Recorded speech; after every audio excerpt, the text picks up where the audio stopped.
तो आइए जानते हैं सबसे पहले इस कविता के कवि यानी कि अपने प्रेमिका के प्रेमी जॉन डन के बारे में। जॉन डन अपनी प्रेमिका को बुलाते हैं स्वीटेस्ट लव। जैसे अपने यहाँ कैसे कोई हस्बैंड अपनी वाइफ को बुलाता है, ए सुमनवा के मम्मी सुना तारू, ए गोलुआ के मतारी सुना तारू, अरे ए लडुआ के मम्मी, ये अम्मा लडुआ के सुना तारू हो। तो आजकल के टाइम में कोई बुलाता है my dear baby, sweetheart, सुन रही हो। तो ये जॉन डन अपनी प्रेमिका, अपनी पत्नी, अपनी बिलवेड को क्या कह के बुलाते हैं? Sweetest love, sweetest love. और आगे क्या कहते हैं? आई डू नॉट गो, कि हम नहीं खींचा, हम नहीं जा रहे हैं। यहां ये गो ओल्ड इंग्लिश है बेटा, GOE लिखा है, आप गो पढ़ना। यानी कि आप समझ गए कहानी को।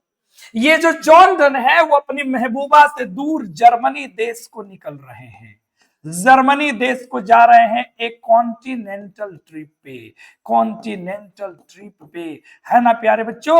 और वो जो है क्यों जा रहे हैं?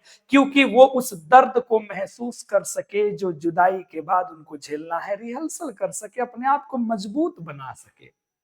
और इसलिए उनकी पत्नी के मन में संदेह आ जाता है अलग अलग तरीके का। तो इसलिए वो कहते हैं, सांत्वना देते हैं, कंसोल करते हैं, as sweetest love I do not go, don't worry about me. अब जानते हैं जॉन डन के बारे में। तो इनका जन्म होता है सन 1572 ईस्वी में लंदन इंग्लैंड में, एक प्रॉस्पेरस, समृद्धशाली। प्रॉस्पेरस का मतलब होता है बेटा क्या? तो एक समृद्धशाली परिवार। कैसा परिवार बेटा जी? रोमन कैथोलिक फैमिली में।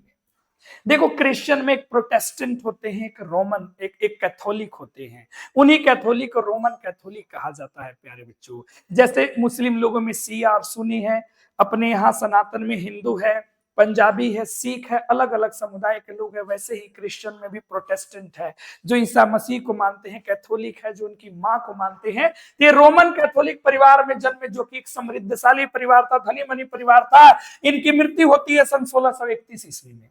प्यारे बच्चे, इनको पायनियर माना जाता है पद परसक मेटाफिजिकल पोइट्री का।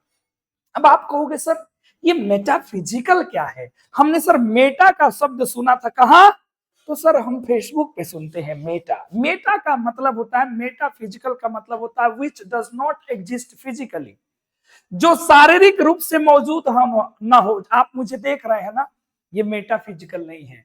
हम इस कैमरे को, इस बोर्ड को देख रहे हैं, ये सब एग्जिस्ट करता है। लेकिन जो चीजें बिल्कुल पाई ही नहीं जाती हो, कैसे कभी कहता है कि तहरा अखिया के कजरा ये जान झगड़ा लड़ा देले बा, भोजपुरी में। और क्या कहला? गोरिया चांद के अजोरिया नियन गोर बाड़ू हो। ध्यान से सुना, चांद के अजोरिया नियन, जबकि ज्यादा अजोर तो सूरज में होला।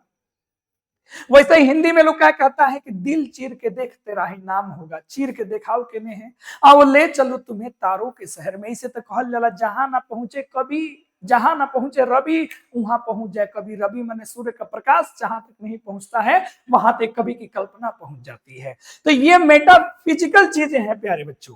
तो इसीलिए ऐसी कविता की इन्होंने शुरुआत की, इसीलिए इनको पथ प्रदर्शक, पायनियर कहा जाता है मेटाफिजिकल पोइट्री का। इज दैट क्लियर माय बच्चों? बिल्कुल। ही वॉज फोर्स्ड, उनको जबरन ऑक्सफोर्ड यूनिवर्सिटी से निकाल दिया गया, उनको छोड़ना पड़ा, लीव करना पड़ा, बिना किसी डिग्री का, किसी डिग्री के नहीं। क्योंकि उनके रिलीजन के कारण। उस समय इंग्लैंड में धर्म युद्ध चल रहा था, प्रोटेस्टेंट वर्सेज कैथोलिक। और प्रोटेस्टेंट लोग कैथोलिक लोग को मार मार के खेद रहे थे। उसी चक्कर में इनको भी यूनिवर्सिटी से बिना किसी डिग्री के भागना पड़ा। इन्होंने स्टडी किया, लॉ पढ़ा, थियोलॉजी पढ़ा, इन्होंने ज्ञान प्राप्त किया कानून का, थियोलॉजी का। इन्होंने नेवल एक्सपेडिशंस में 2 नैवीय यात्राओं में इन्होंने भाग लिया। और ये सेक्रेटरी थे किसके? एक बड़ी ही पावरफुल, शक्तिशाली, नोबेल कुलीन वर्ग के लोग थे, यानी कि पढ़े लिखे बहुत बड़े एक व्यक्ति थे जिनके घर पे सेक्रेटरी थी। और उन्हीं का पता एक नीज थी, भतीजी थी, जिसका नाम था एनमोरे। क्या नाम था? एनमोरे। उसी को इनके प्रेम में पड़ गए। और बताओ भैया, जब आपको खेदा गया धर्म के कारण, आपको कॉलेज से निकाला गया, जिस व्यक्ति ने तुमको आश्रय दिया, आश्रय का मतलब होता है बेटा पेट्रोन, आश्रय देता उसकी भतीजी थी एनामोर, उसी से तुम प्यार कर लिया, भगा के बियाह कर लिया, मतलब जवना थाली में खाया हुए थाली में छेद कर दिया। है रे। और इसलिए ये क्या करते नोबेल, पावरफुल नोबेल, इन्होंने केस कर दिया और इनको कुछ दिन के लिए जेल में जाना पड़ा। विवाह किए थे 1601 ईस्वी में। उसके बाद जब 1615 ईस्वी आया तो उस समय इनकी उम्र हो चुकी थी 42 साल। इन्होंने एंग्लिकन चर्च के ऑर्डिनेशन को, एंग्लिकन चर्च के नियम कानून को इन्होंने अपना लिया। ये एंग्लिकन भी क्रिश्चियन का एक पार्ट होता है प्यारे बच्चों। और ये आगे चलकर एक महान उपदेशक, महान प्रीचर बने। इतना कांड कोयला के बाद ये चर्च में जाके एक फादर बन गए, एक पादरी बन गए। देखला 100 बिलाई माने 100 चूहा खा के बिलाई चली हज पर, यह बात है। और ये घटना तो भयंकर है बेटा, पता है 16 साल के बियाह के करियर में एक 12 गो बच्चा हुआ था एनामोरे का। 1 दर्जन बच्चा एनामोरे को हुआ, मात्र 16 साल शादी के हुए और इनके 1 दर्जन बच्चे हो गए, यानी कि एक क्रिकेट टीम और एक एम्पायर तैयार हो गया। समझ रहे हो, ये है विदेशियों का कल्चर। समझ रहे हैं। अब आगे सुनना। Done, John Donne is well known, इनको जाना जाता है इनके सॉन्ग्स, गीतों के लिए, इनको सोनेट के लिए। सोनेट कहा जाता है बेटा जिस कविता में 14 लाइन हो उसे सोनेट कहते हैं। सटायर के लिए, प्रहसन के लिए, प्रहसन का मतलब होता है किसी पर व्यंग करना, किसी पर हास्य करना। एलिजीज पर लिए यानी कि दुख तकलीफ वाला, और सरमन्स यानी कि उपदेश के लिए। इनके लिए इनको खूब जाना जाता है। अब ये जॉन डन घर से जाते हैं तो कहते हैं sweetest love I do not go for weariness of thee, not in the hope that the world can show a fitter love for me. फिर वो रोती है, फिर कहते हैं yesternight the sun went hence and it is here today. बड़े अद्भुत तरीके से कविता कह कह के अपनी पत्नी को समझाते हैं।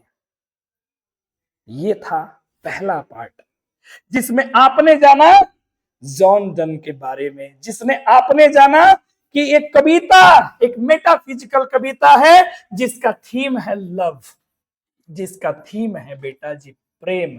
एक सच्चा प्रेम कैसा होता है आपको पूरी कविता पढ़ के समझ में आएगी।